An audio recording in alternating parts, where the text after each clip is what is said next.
Good afternoon, everyone. Today we'll be giving our weekly modeling and data report and talk vaccines. As you know, Vermont continues to lead the nation in vaccinations, approaching 84% of our eligible population receiving one dose, and about 75% who are fully vaccinated. As we said when we reached the 80% milestone and ended the state of emergency, we're not letting up. And what we're seeing across the country shows exactly why we can't. For the past several weeks, parts of the country with low vaccination rates have seen a dramatic increase in cases and hospitalizations. As you probably heard, this is being driven by the more transmissible Delta variant. Fortunately, and this is important, the vaccines are proving effective against all variants we've encountered so far, including Delta. As the director of the CDC put it, this is becoming a pandemic of the unvaccinated. And on a much smaller scale, that is bearing out here in Vermont as well. The data clearly shows the risk of becoming a case is significantly higher for unvaccinated adults versus vaccinated. And when you look at hospitalizations and deaths, the data is even more stark. Even though cases here in Vermont are slightly increasing, and I want to repeat, slightly, we're still seeing very low hospitalization numbers and only one death in July. That's because we've done such a good job vaccinating our most vulnerable, those with underlying health conditions and those above 60, which is now about 90%.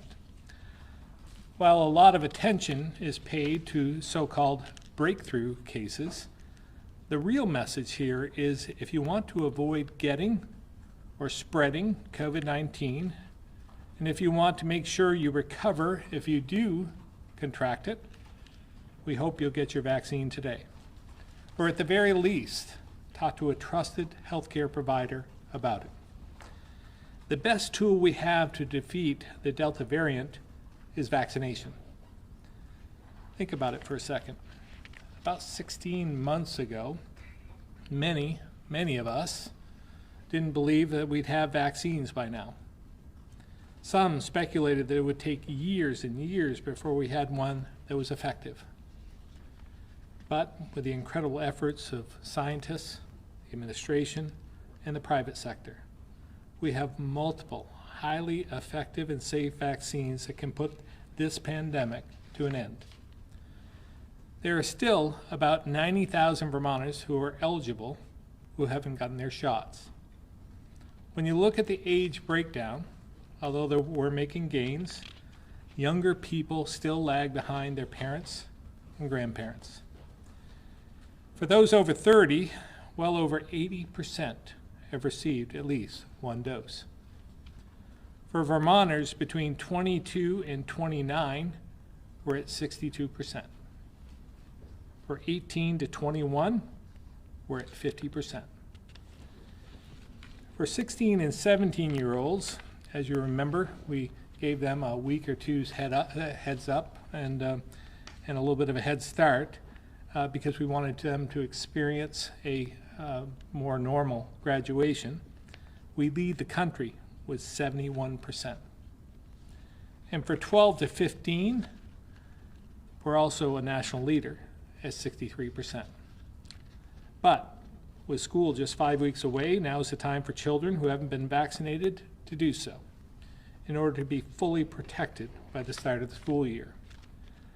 So whether you haven't gotten around to it yet, or you're a parent of a child getting ready for the start of classes, it's never too late to protect yourself and your loved ones. In a few minutes, Secretary Smith will go over all the places you can get your vaccine this week. But first, I'll turn it over to Commissioner Pieciak for the data presentation. Commissioner Pieciak. Thank you very much, Governor, and good afternoon, everyone.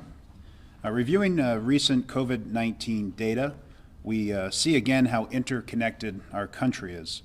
About 5 weeks ago, COVID-19 cases started to rise in the United States. About 4 weeks ago, cases started to rise here in the Northeast.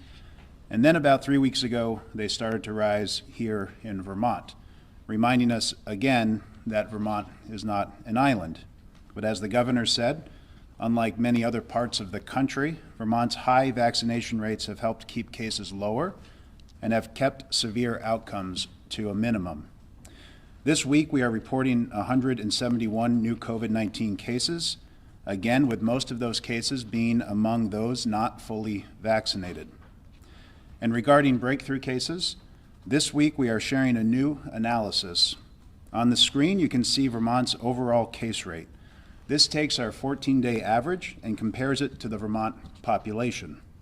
On the next slide, you will again see Vermont's overall case rate, but you will also see the case rates for the fully vaccinated population represented by the blue line at the bottom, and those who are not fully vaccinated represented by the orange line on the top.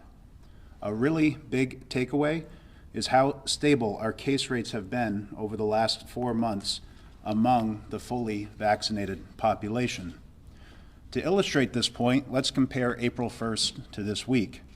On April 1st, Vermont was seeing 2.6 breakthrough cases a day on average, and yesterday that average was 5.3.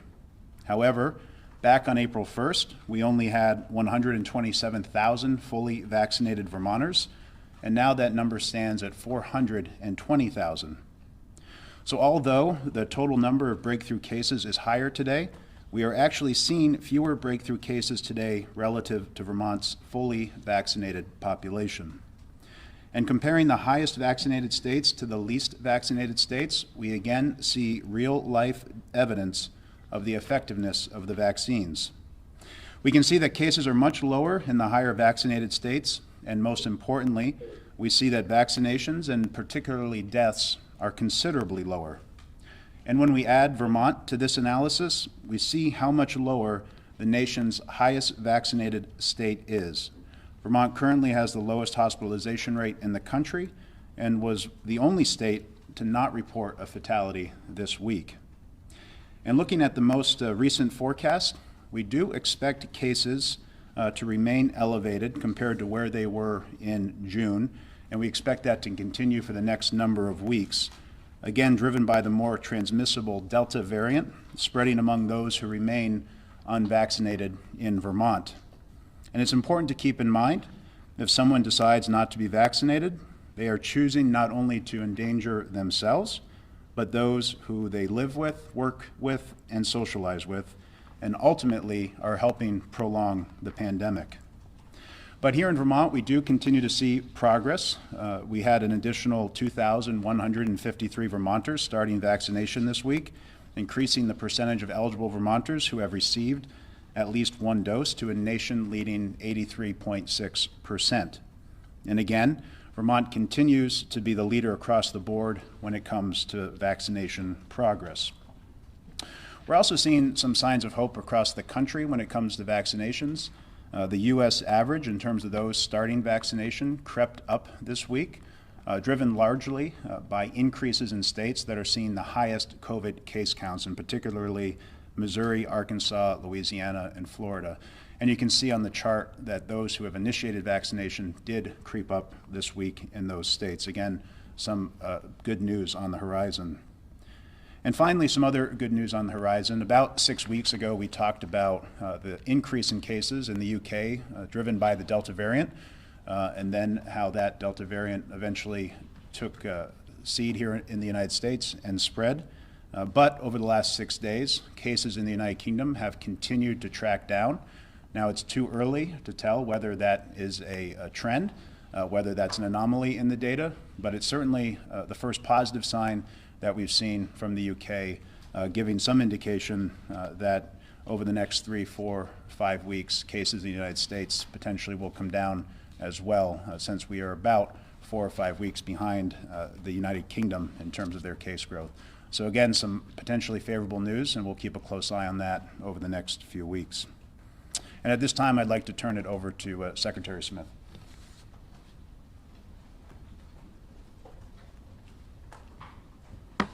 Thank you, Commissioner Pichek. Good morning, everyone. Or good afternoon, everyone. I'm so used to the 11 o'clock start. As mentioned earlier, we continue to maintain our #1 position in the country in almost every vaccine category. As of this morning, we are approaching 84%, as you saw on the screen, 83.6 to be precise, of eligible Vermonters 12 years old and above have received at least one dose of the vaccine, and 74.7% of all eligible Vermonters are fully vaccinated. I want to thank Vermonters for stepping up to get vaccinated. If you haven't done so already, please get your shot. As Commissioner Pichek has illustrated, COVID cases are rising, especially in specific regions of the country. First, I want to remind Vermonters of the various opportunities to get tested for COVID-19. And if you're traveling, especially to one of the spots that are seeing a spike in cases, you may wish to take the extra precaution and get tested upon your return to the state. This is especially important if you are unvaccinated. We still have a robust testing infrastructure, offering testing at more than 23 locations throughout the state, and I urge Vermonters to take advantage of them. You can find the testing locations at the Health Department website at healthvermont.gov. Very soon, we will be transitioning to COVID resource centers that will offer both testing and vaccines, so we will continue to have plenty of testing opportunities. Now let's move on to the many available opportunities to get vaccinated. You can still walk into pharmacies. Call your local pharmacist or visit a CVS, Hannaford Food and Drugs, Walmart, Walgreens, Price Choppers / Market 32, Rite Aid, Shaw's Supermarket, or Costco. The following clinics are on the same schedule as the previous weeks. University of Vermont Medical Center pharmacy locations at the UVM-MC main campus, Fanny Allen and South Prospect Street, as well as weekdays at the community health centers of Burlington, and Northwestern Medical Center Urgent Care Clinic, and daily at the Southwestern Vermont Medical Center Express Care. Here's where you'll find 27 other pop-up clinics this week. Today, Johnson State Skate Park in Johnson, the Chester American Legion, the Jericho Market in Jericho.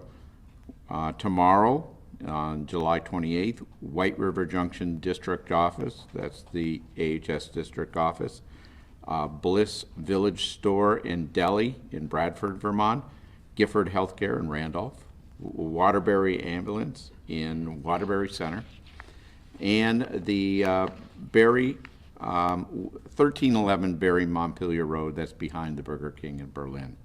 On Thursday, July 29th, Northeastern Vermont Regional Hospital in St. Johnsbury, Wilmington Flea Market on Route 9, White River Junction District Office, again, Johnson's Sterling Market on Lower Main Street in Johnson, and Waterbury's Farmer Market in the middle of Waterbury. On Friday, Coburn's General Store in South Stratford, the Community Cupboard in Rutland, the Glover Ambulance Bay in Glover, the Ascutney Outdoor Club in West Windsor, the Hardwick Farmers Market, that's on 140 Granite Street, the Vermont Distillers at Hogback Overlook in Marlborough, Buxton Store in Orwell, again 1311 Barry Montpelier Road behind the Burger King in Berlin, and the Walden Fire Station on Route 12. The Saturday, July 31st, the Bellows Falls Old Homes Day in Bellows Falls. The fire department is putting that on. The Ascutney Outdoor Club again in West Windsor. The Grand Isle Sheriff's Department, and that's right up on Isle Circle in Grand Isle. Stowe Community Church in Stowe at 137 Main Street. And on Sunday, August 1st, Thunder Road Speedway. Again, please take advantage of the many opportunities available to be vaccinated and to get tested for COVID-19. It has never been easier or more important. Thank you, all Vermonters, for doing your part to protect yourself, your loved ones, and your communities. I'll now turn it over to Dr. Levine for a health update.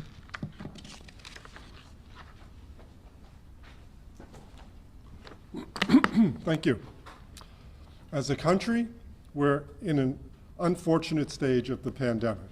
After many months of decreasing coronavirus infections, hospitalizations, and deaths, we're seeing that trend reverse in other parts of the U.S. where vaccination rates are low. This sadly has left millions of people still vulnerable to the virus. In Vermont, however, the picture is still hopeful. We continue to see slightly higher numbers of cases, but importantly, our hospitalization and deaths remain very low, a sign that our high levels of vaccination are keeping Vermonters safe.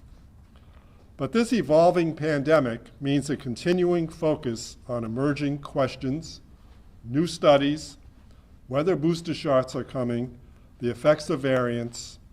It can seem like things are as complicated as they ever were. But we continue to follow the science we have and monitor new information as quickly as it comes out. So I'd like to emphasize what we do know. The best way to protect yourself right now is to get vaccinated. If you're vaccinated, you're highly protected against severe illness, hospitalization, and death, including from the Delta variant. Anyone who's not vaccinated is still vulnerable to experiencing the worst of COVID-19 and continues the potential to expose others to the virus, prolonging the pandemic for all. The main reason why we still struggle with the virus, even here in Vermont, is the cycle of increased transmission of virus among the unvaccinated population, which continues to lead to more opportunities for mutations and the production of more variant strains. That's evolution in real time, occurring right before our eyes. I know there are people who may still have questions about the vaccine, who may have wanted to take more time before making the decision. So I want to emphasize again that we are here to help, along with your doctor, family, and friends. We want to make vaccination as easy as possible and for you to feel confident in your decision to protect yourself. But with more transmissible variants and cases rising, now's the time. People who are not vaccinated are the perfect hosts for the virus to set up shop, multiply, and mutate. I urge you to get your shots sooner rather than later and not become part of the pandemic of the unvaccinated. I've discussed here, and it has been reported in the news, some people do become infected with COVID-19 even if they've been vaccinated, the so-called breakthrough cases. However, as I hope you observed on Commissioner Pieciak's slides, there is not an epidemic of cases among people in Vermont who have been vaccinated. In addition, and this is very important for everyone to know, the data continues to show that people who have been vaccinated are far, far less likely to experience serious illness, hospitalization, or death if they do become infected. As we see nationally, the majority of severe outcomes are almost exclusively in the unvaccinated. Because obviously, after vaccination, your body has new defenses to fight that infection. And that's why you are so much more protected. If you've already had COVID, we still want you to get vaccinated. That's because we don't yet know how long you're protected from getting sick again after you've recovered from COVID. Studies have shown pretty conclusively that vaccination provides a strong boost in protection in people who have already recovered from an episode of COVID. You can get vaccinated as soon as you've completed the 10-day isolation period. If you received monoclonal antibodies, the CDC recommends waiting 90 days. A CDC advisory committee met last week and discussed guidance for people who have conditions that might impact their immune system. They are not currently recommending either an additional dose of vaccine or a booster dose for this population. But if the FDA provides an emergency use authorization for that, they will evaluate the data once again. I also want to remind people about testing. With positivity rates in the US and around the world, literally all over the map, if you travel to places with a lot of virus circulating or spend time with people who do, you can consider getting tested. Being tested is the only way for you to know if you've been infected with the COVID-19 virus, and testing, as well as common sense prevention efforts, are recommended regardless of vaccination status. Testing locations throughout Vermont, as you've heard, can be found at healthvermont.gov/COVID-19. So finally, to sum up, our fastest way out of the pandemic and to protecting everyone's health is to achieve the highest vaccination rate possible. If you are vaccinated, you took the single most important step to protecting yourself, the people around you, and your community. And I again thank you. And if you can be vaccinated, but you aren't yet, go to healthvermont.gov/COVID-19, where we've made it as easy as possible for you to quickly find a place, including the places that were listed by the Secretary a moment ago, a place near you to get your shot. And I hope you'll do that today. Governor? Thank you, Dr. Levine. We'll now open it up to questions. Starting with folks in the room. Governor, a number of states, well, I guess California, New York City, and now the VA are requiring vaccinations. Have you given any thought to that in Vermont for state employees? Yeah, not in Vermont. When you have a vaccination rate of about 84% and climbing, we're in a much better position than other states, so I don't think that's necessary at this point in time. Dr. Levine, some outlets are reporting that the CDC later today is going to announce in places with high infection rates, masking indoors regardless of vaccination status. What do you make of that impending news, and do you think Vermont would have to, at some point, have to do something similarly? Yeah, I think the CDC is looking at their map and noticing the fact that there are many states that have very high incidence rates of new cases. Some of them are having significantly high hospitalization rates as well.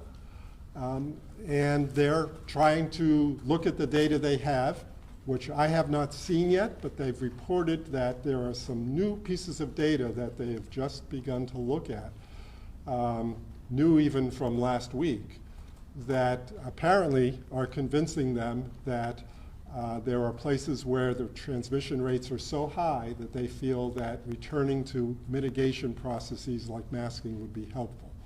So I can't really give you an opinion on that. I haven't really seen the data.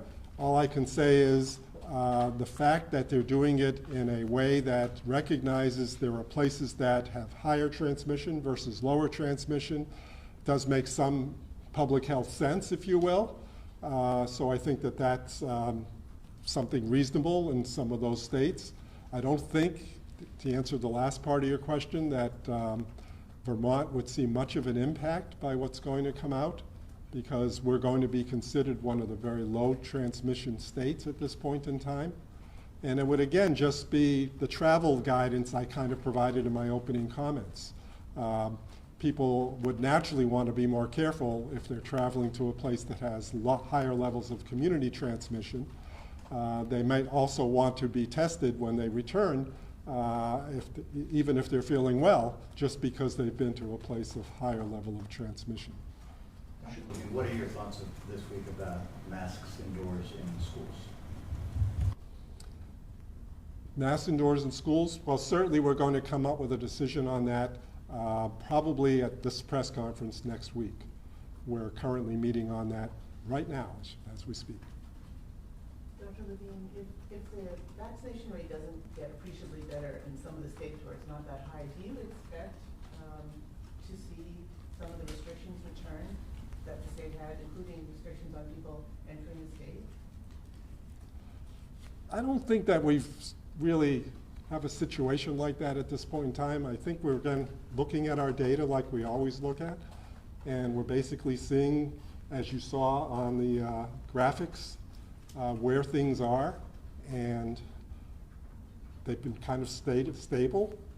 We had reported 11 cases yesterday. We have 5 to 6 people in the hospital at this time. Knock on wood, we've had no deaths really in the month of July except one. So there's not a reason for us to take an alarmist kind of stance and make any major changes. Yeah, I think we just have to reflect on how far we've come in a year. Think back about a year ago, last summer. There were no fairs at that point in time. There's no gatherings of any substance. Restaurants were restricted, and people were staying home in a lot of respects. That's all changed. Everything's open. I mean, the Lamoille County Fair opened up this past weekend. I had a lot of people attending. I went to a number of parades this year.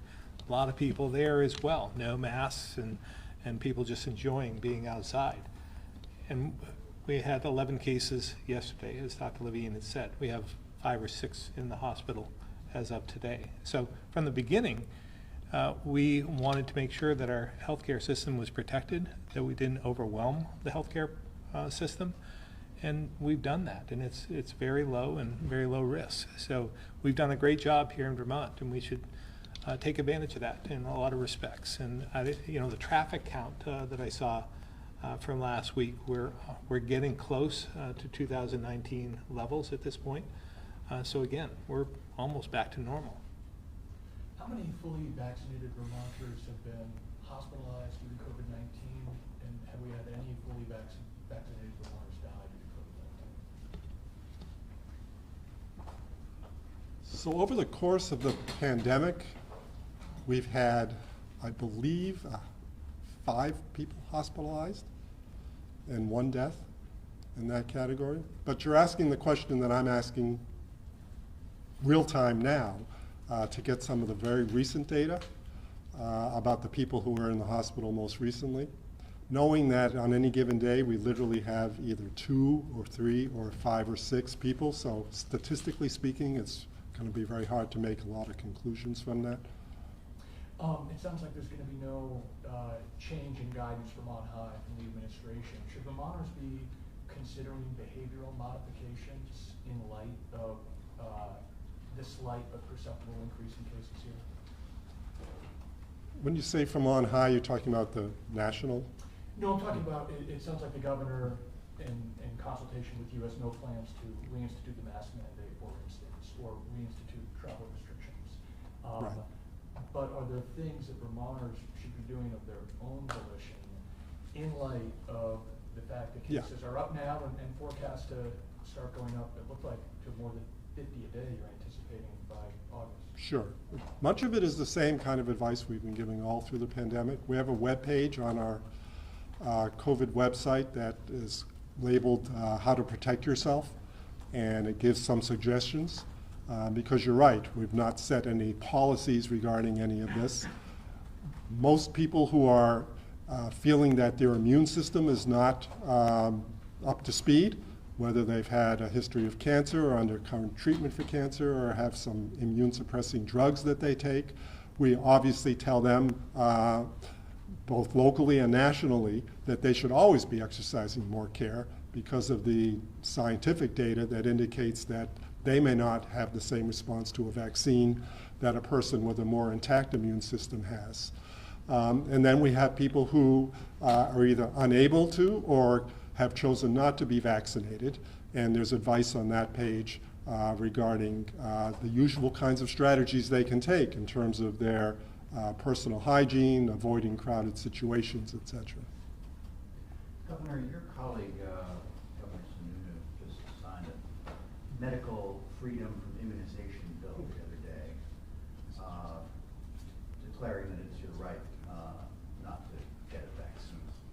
Would you sign such a bill here? Do we need such a bill there? If not, why not? I don't believe we need a bill of that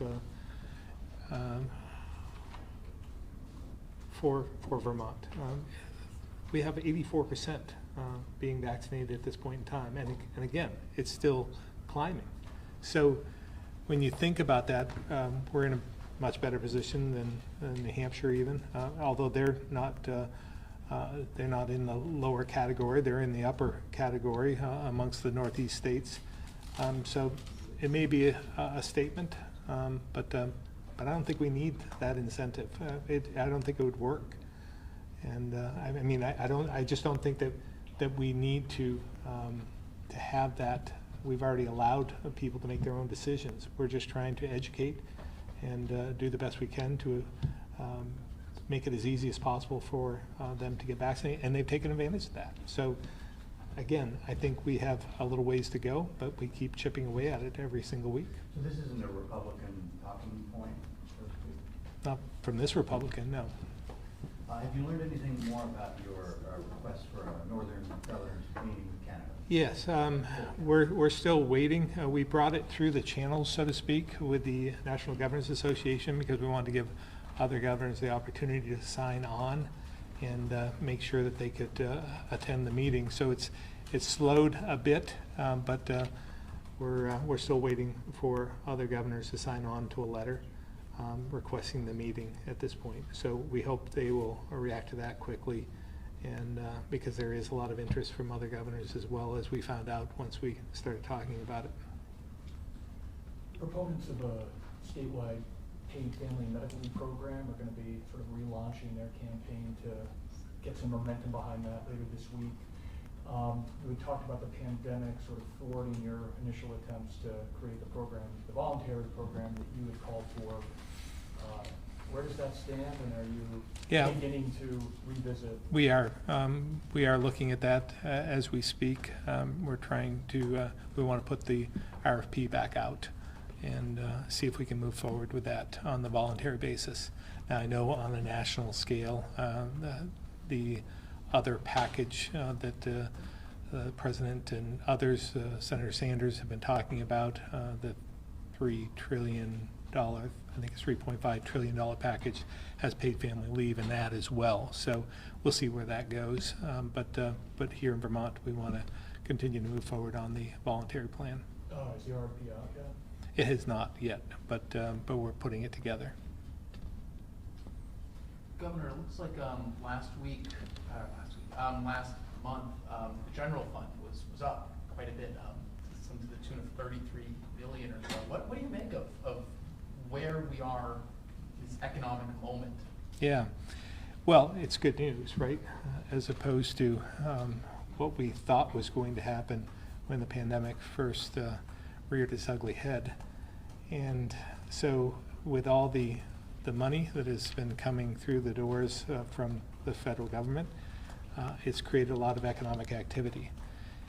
And we benefited from that substantially here in Vermont. Obviously, the year's end, a little over 200 million in surplus. So again, good news. We'll have an emergency board meeting on Friday where we'll take a look and see where we're at and where we want to go in the future, whether we're going to upgrade that projection. But I just want to put a tone of caution out there. I'm not sure how solid this foundation is because a lot of it is based on an influx of federal money.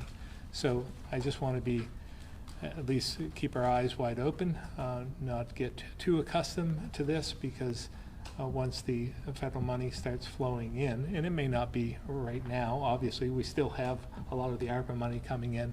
I just want to be careful, that's all. But it's good news for Vermont. Question for Dr. Levine. We had some smoky skies out there yesterday and some poor air quality. Have you given any thought to how people dealing with long COVID might react to being outside all day in an area with poor air quality? I know it's not as cut and dry as some of the other lung and heart issues, but did you give that any thought on, what that person might be going through? Yeah, I didn't give it thought for that population specifically, more the population of people who have some chronic respiratory disease, so a bigger umbrella that would cover that population. I wish I could tell you we knew enough about long COVID that it would be easy to answer the question, because it's really something that's under real-time study right now. There are people whose manifestation of long COVID is shortness of breath. There are people whose manifestation of long COVID is poor exercise tolerance. But there are many others who are only talking about fatigue or a brain fog syndrome.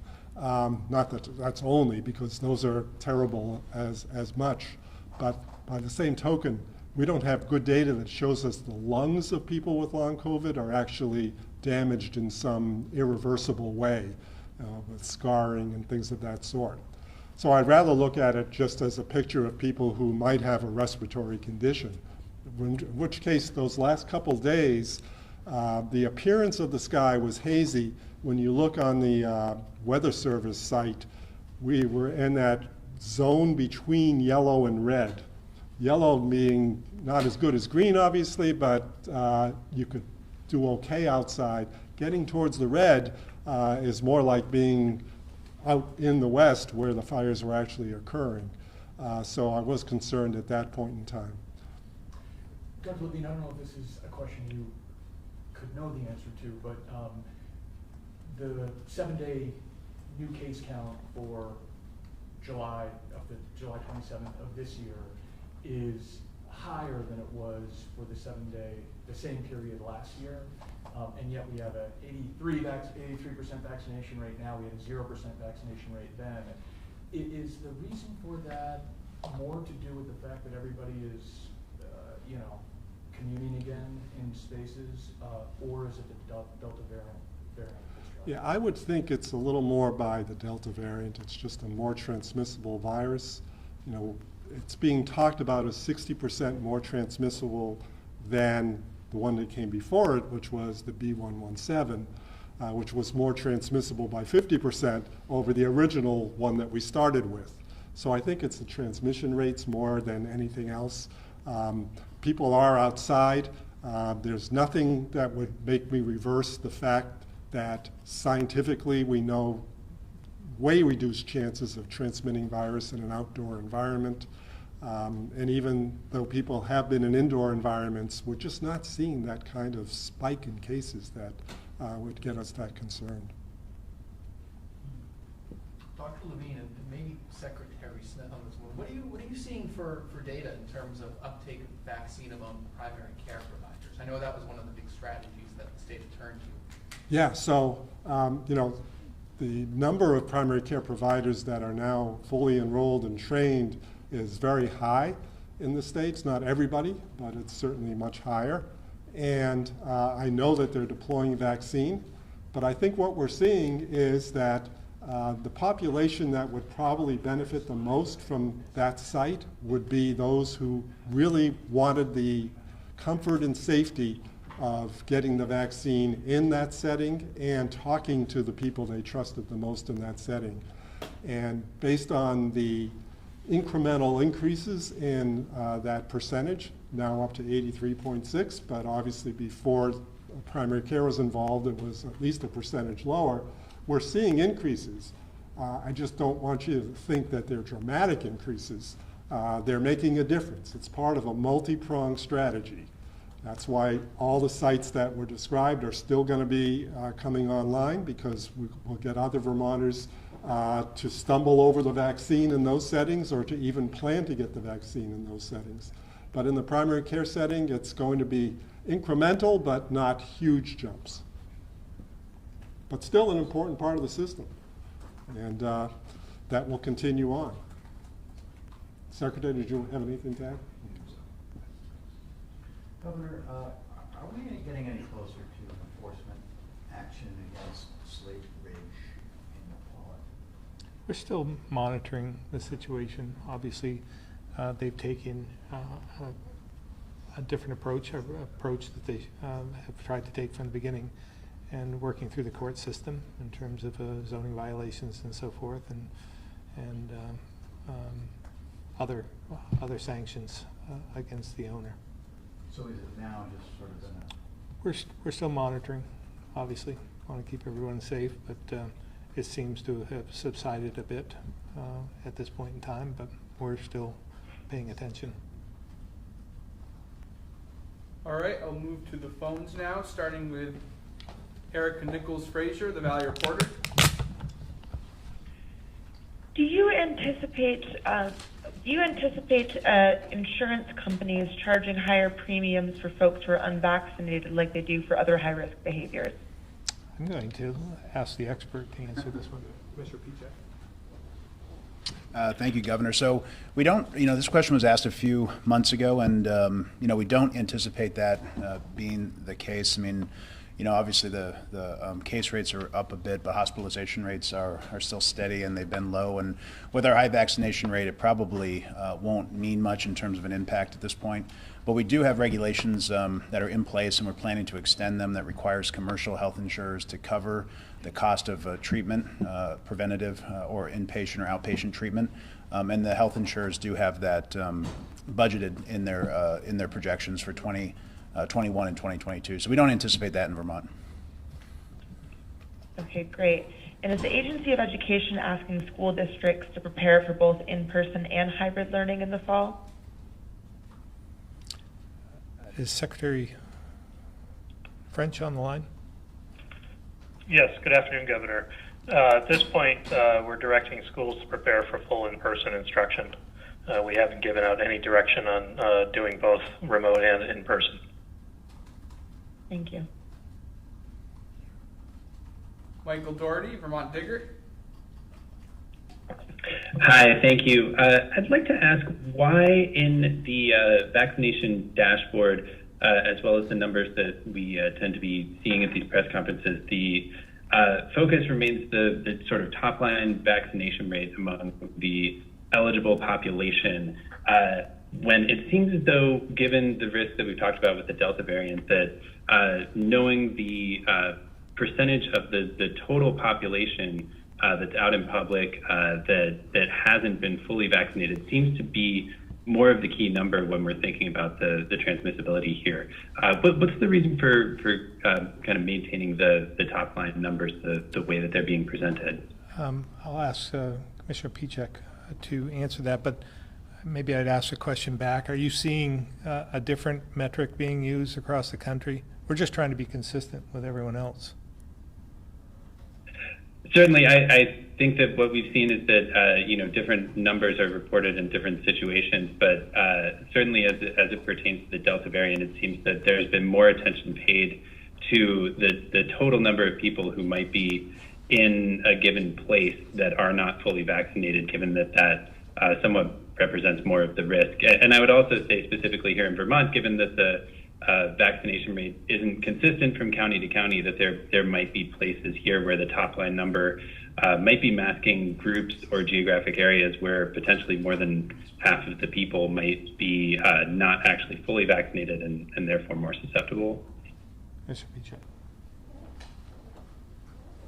Yeah, thank you for the question. I mean, I think when you look at the percent of eligibility, it's really getting at the question of, what's the willingness of your population to get vaccinated? So that continues to be a high interest to us here in Vermont and across the country. And obviously the data shows that we have a very high willingness in Vermont for people to get vaccinated. In terms of showing, the full population, we certainly do that every week. Our vaccine scorecard includes that, 73.9% this week.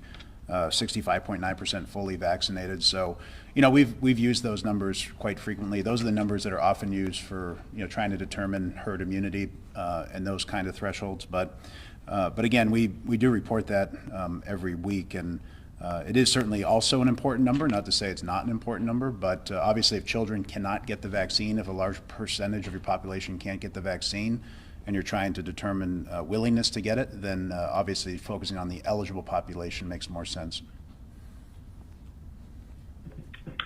Thank you. I had one other question that was wondering whether there's been any change in the amount of sequencing that we've been doing to detect the presence of specific variants, just given how quickly the Delta variant has become dominant and hearing now that there may be other variants on the way. Has there been any change to the amount of sequencing that we've been doing of test samples on that? I'll let Dr. Levine answer that. But going back to the previous question, I was just thinking that if all states were to give their eligible population, we'd still be the leader in the country because of our demographics. As you probably are aware, Mike, you know, we're the third oldest state in the country, and it's very close between us, New Hampshire and Maine. So that would even push us up the ladder a little bit further, I think, if everyone reported on the overall population. So I think we're still in great shape. Dr. Levine. And I'd echo that, and some numbers are more helpful because they help you define your strategies about getting to the part of the population that's still not taken the vaccine but could have if they wanted to. So it's really important to us to be able to know what percentage of the population is in that group. With regard to whole genome sequencing, the way that gets done in the state of Vermont is 3 separate ways. One is through the CDC's 50-state approach, which does a random sampling state to state. The second is through our partnership with the Broad Laboratory in Boston, who does a lot of the testing at our state COVID resource centers. And then the third way is through our own public health lab with the samples that might come their way. Now, the public health lab does a select amount of sampling in the state, often based on outbreak situations, often based on vulnerable populations. So those 3 separate pools. So the CDC pool is a very small number, and it's less predictable in terms of when you'll know it, but it's about every week we'll get some information from that. The Broad is a batch operation, so it can literally go several weeks between times that they run their batch. And the public health lab is usually much quicker, although this is not a same-day test, so it takes a number of days to probably a week to get a result. And it can only go on the smaller number of samples we're now doing at that lab.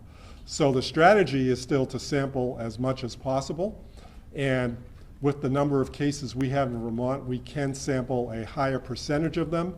I just can't give you results as quickly as I'd like to from any of those because of the fact that they're less predictable and don't come back with the same frequency. But we are seeing some more deltas in Vermont for sure. CDC looks at about 15 states, and in the 15 states they've looked at, which don't include Vermont, but are scattered across the country, 5 of those states have rates of Delta greater than 50%. The remaining have rates somewhere higher than 10 and lower than 50%. But it's usually still the leading variant in the states that they report from.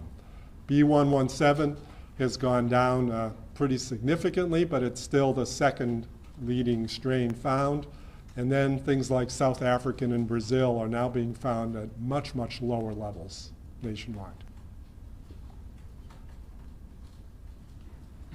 All right. Thank you. Tim McQuiston, Vermont Business Magazine. Good afternoon, Governor. I have an economic development question for you.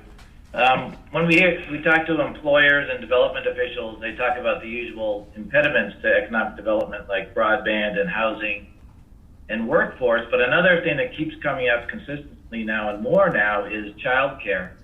You've talked in the past about folding preschool into the public school system.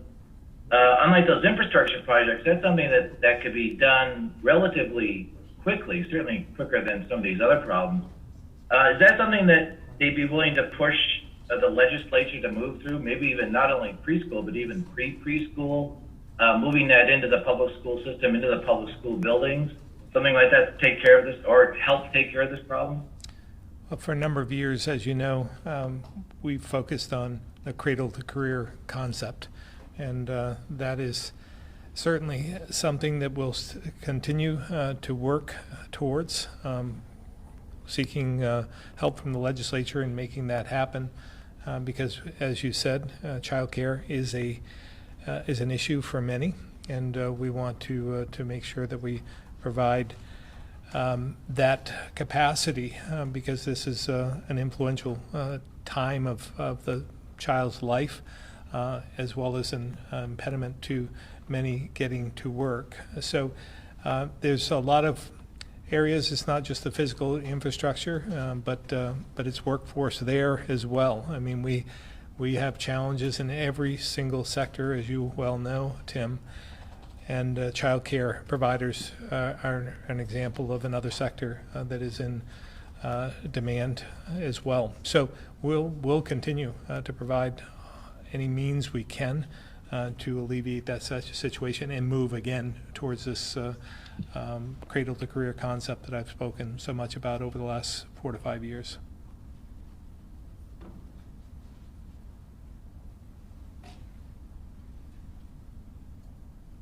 All set, Tim? I think you muted yourself. Looking at the general fund revenues that just came out, there seems to be plenty of money available to do something with the childcare issue and relatively quickly. That's what I was thinking. Yeah. Well, again, there will be a number of areas that we want to invest money. We'll have our ideas on how that would be best spent, and I'm sure the legislature has a few ideas of their own. So I don't think you'll see anything out of the ordinary from our standpoint as we present our budget in January. Same type of things, the same type of things that we've been promoting over the last 4 or 5 years. But again, cradle to career is something that we've spoken a lot about, early care and learning in particular. Thank you, Governor. There were some technical problems. Thank you. Chris Roy, Newport Daily Express. Yes. If there's going to be any new mandates, any changes as students head back into the classroom. Yeah, Dr. Levine and Secretary French, amongst others, are talking about that as we speak. I would say next week, hopefully, and if not, the week after, we'll be able to provide more guidance. But again, the good news is they're going back to school in person full time. So that's the good news. We couldn't say that a year ago. Right. Okay, thank you, Governor. Guy Page, Vermont Daily Chronicle.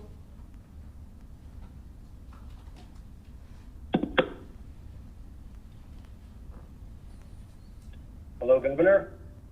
Yesterday, we published a first-person account about a state employee who underwent the mandatory equity and diversity training for state employees.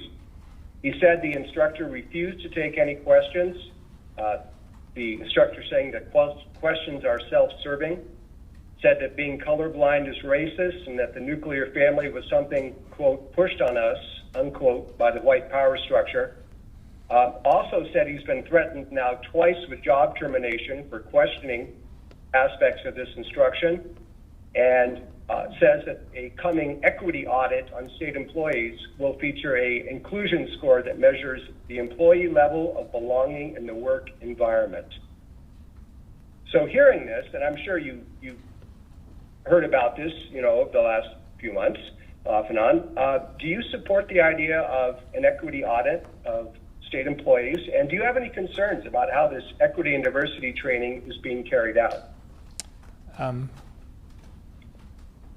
First of all, this is something new. I have not heard about this, and sounds like an HR issue that we'll have to, maybe there's been some formal complaint by this one individual that they're working on, but I have not heard about this.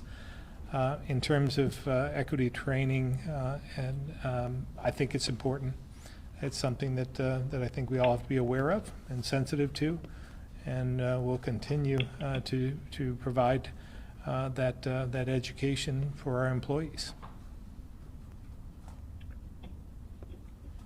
But if you sense that in the process of doing this, there's perhaps some lines being crossed, is that something that your administration would take a look at and say, is this being done right? Sure, yeah. I mean, we can always improve. And we want to, first of all, this isn't, we want to educate people, much like we have with the pandemic. It's been about not forcing people, but educating them so that they make the right decisions. And we've been successful with the pandemic. Hopefully we'll be successful with the racial equity training as well. But we can always improve, obviously. The part that seems to me perhaps more forced than educational is the equity audit, where this becomes essentially, it sounds like part of an employee's performance review, how well they score in their equity audit. Were you aware of any of this, and what's your kind of initial take on that? Yeah, I am not aware of the equity audit, but we'll take a look and see. I'm just not aware of that. Okay, thank you, Governor. Viora Engel-Smith, Vermont Digger. Hi, this is a question for the health officials. So we have about 90,000 folks who are not vaccinated yet, and we've talked a little bit about the fact that they skew younger, but I wonder of this group, like how many folks are refusing to get vaccinated versus sort of having an access issue, and if so, sort of how do you guys plan on sort of reaching as many people as possible? Are there any initiatives for specific groups so that we get to the herd immunity that we're all kind of trying to get? Dr. Levine. I think I got most of what you were asking about. It's really approaches to people who have still not gotten vaccinated but are eligible to get vaccinated. So I've quoted before, and I'll do it again. We have a couple of pieces of survey data, some from the Kaiser Family Foundation, some from a New York Times article that covered all the states and really looked to try to categorize people who have not gotten vaccinated in various groupings. The most resistant grouping were people who were very skeptical of vaccine or very mistrustful of government, and needless to say, that varied from state to state, but in Vermont, that was our smallest group, well under 5% of people. Very challenging group to deal with. One can only hope that efforts to be transparent like we are here and communicate broadly and engage with people would allow some of that skepticism to decrease and willingness to get vaccinated increase, because they would gain trust in public officials and in their government. The rest of the spectrum of people who hadn't gotten vaccinated were more in the group of either people who just hadn't put it in their priority list, didn't feel that they could take time off from work, or were concerned about getting side effects the day after the vaccine and missing some work, or it just wasn't on their radar screen. And efforts to help that group of people, which was a little larger in Vermont, but still relatively small, since we're only dealing with now 16% of the eligible population, that group has really been our strategy of trying to meet the Vermonter where they are and bring the vaccine to them. Make it so easy to stumble upon that if there's 3 friends that are walking to a beach together or to a fair or some other major event, and 2 of them have been vaccinated and the 3rd hasn't, it's like, well, look, there's a tent right there. We're here now. Why don't you just do it? It looks quick and easy. So that kind of strategy, which is very, very important. But the reality is, we brought the vaccine to places where I don't think other states had even dreamed you could do that. And now we're finding that some of them are trying to mirror what we've done here. So the so-called barnstorming approach with trusted people in the state, like public officials in each of those towns, EMS, has been very, very effective in very rural parts of Vermont, and will continue, obviously.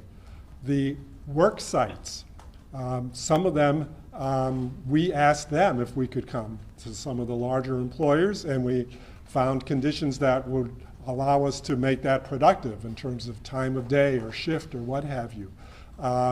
And asked them to ask us if there were places that we hadn't been to so that we could arrange to help their employees. And most employers were eager to make sure their employees were helped.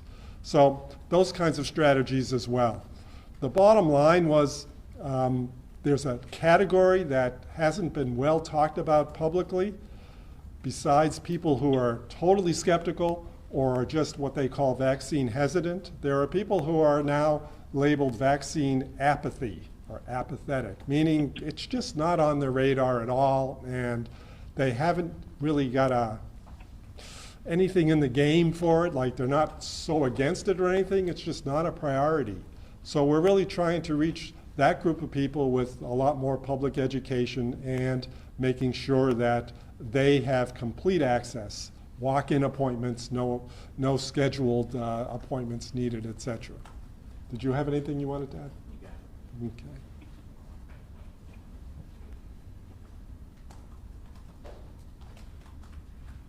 All set, Leora? Yes, thank you.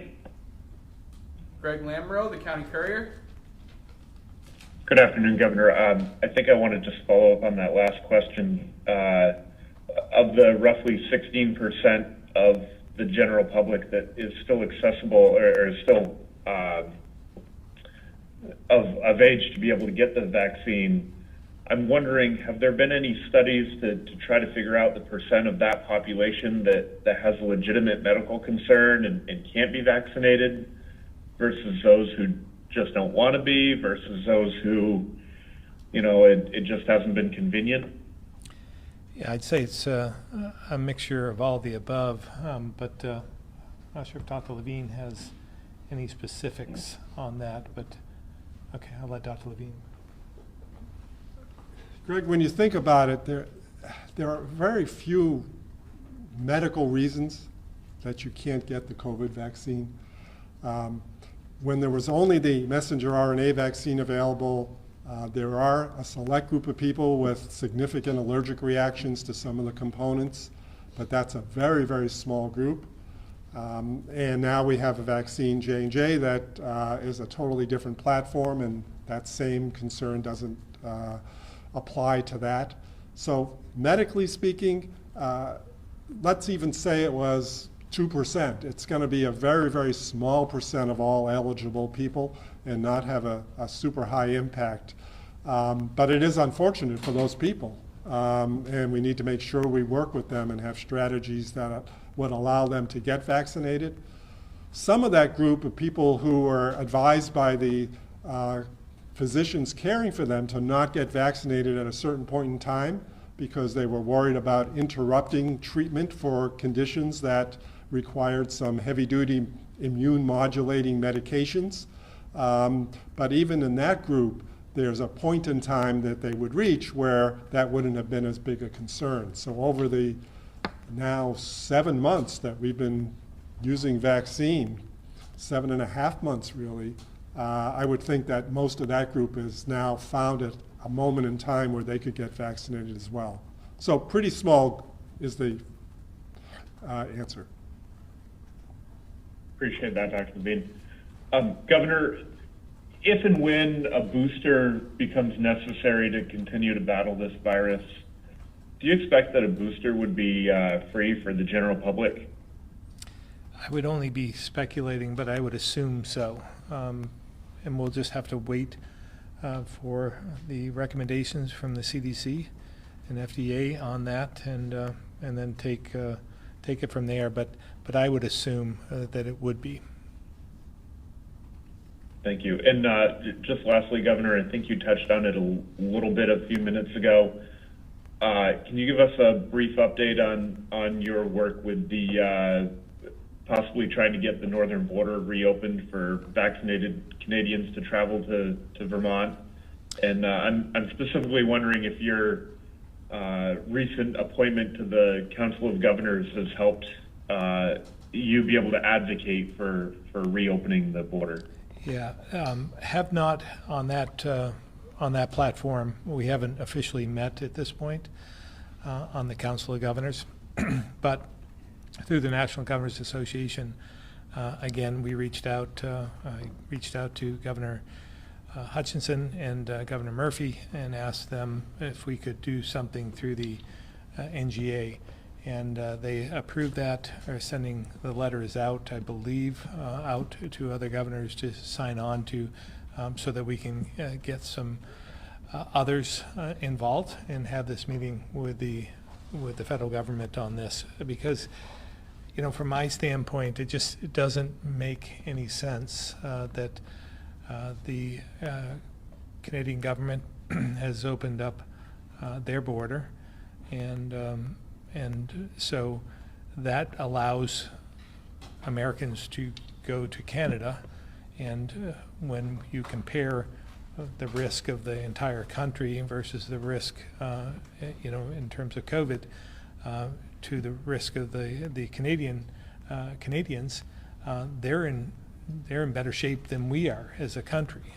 Certainly, we have nothing to fear from them in a lot of respects. So it just doesn't make a lot of sense from my perspective, and we should open up the border and allow travel.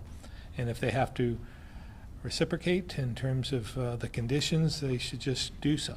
I know that there's certain conditions for Americans coming into to Canada, and then we allow them obviously to return through our border. So I just don't know what the problem is we're trying to solve here. So we'll learn more once we have the meeting. Thank you, Governor. Thank you for your time, and thank you to Dr. Levine. Tom Davis, Compass Vermont.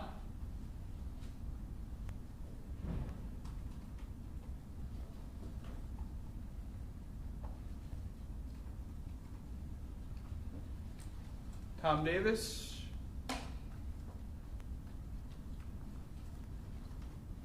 All right, we'll try Andrew McGregor, Caledonian Record. Yes, thanks. Can you hear me? We can. Excellent. Back to the question of school guidance. You mentioned there was ongoing discussion over mask recommendation and other guidance in the works. How specific do you expect that guidance to be in comparison to the guidance provided last school year? And is it possible that students across the state could have substantially different experiences this fall, depending on how aggressive some districts decide to get with safety measures? Well, that's to be determined. Again, they're in ongoing discussions. We'll see what they come up with next week or the week after.